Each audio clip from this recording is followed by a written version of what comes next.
बोट सुरीतनं वाचवली, हाताला चटका लागला तर मी कढई तापवली. तुमच्यासाठी स्पेशल केवढं बाय मी सोसल, थोडं तरी सांगाल का नाय? पाहुणा जेवला काय? पाहुणा जेवला काय?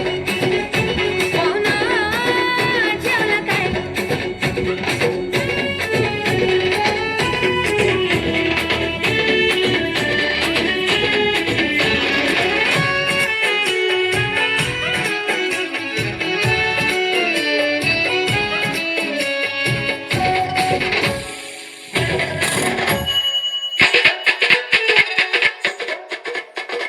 लोडशे